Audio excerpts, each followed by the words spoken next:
Lisette est une petite fille rêveuse un peu solitaire.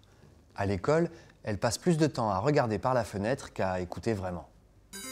Ce qui la réjouit, Lisette, c'est qu'en sortant de l'école, elle passe devant le magasin de souvenirs.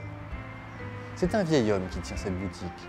Il répond patiemment à tous les clients venus chercher un souvenir qu'ils ont oublié. On y trouve toutes sortes de souvenirs.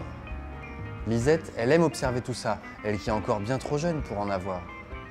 Chaque jour, elle reste devant la vitrine quelques instants, mais n'ose jamais rentrer.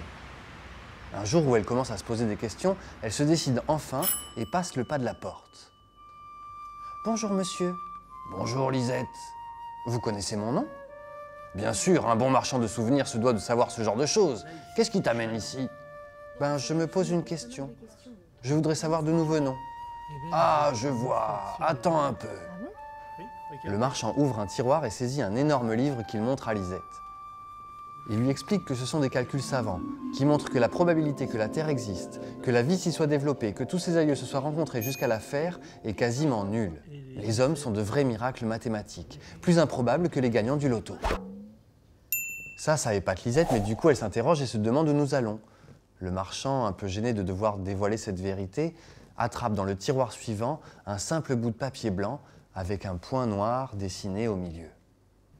Le marchand lui dit alors que si la probabilité que nous existions est quasiment nulle, celle que nous arrivions là est quasiment certaine.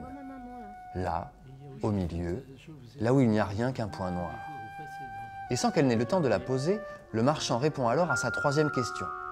Il ouvre un troisième tiroir et sort un crayon et un cahier. Il lui explique que la troisième question, c'est de savoir ce qu'elle fait là, entre le moment où elle naît et celui où elle disparaît. Et ça, il n'y a que Lisette qui puisse y répondre. Lisette repart toute guillerette de la boutique. Chaque jour, elle pense à ce qu'elle pourra écrire en grandissant. Plus le temps passe, plus elle se demande quand elle sera assez grande pour débuter son histoire. Un jour, elle se rend à la boutique de souvenirs pour demander au marchand s'il le sait, mais en arrivant, elle trouve la porte close. Dessus, il est écrit « Fermé, cause décès ». Elle s'assoit sur les marches devant la boutique en transpirant un peu des yeux. Elle sort son cahier et son crayon de son cartable et commence à écrire à la première page cette histoire que vous venez d'entendre.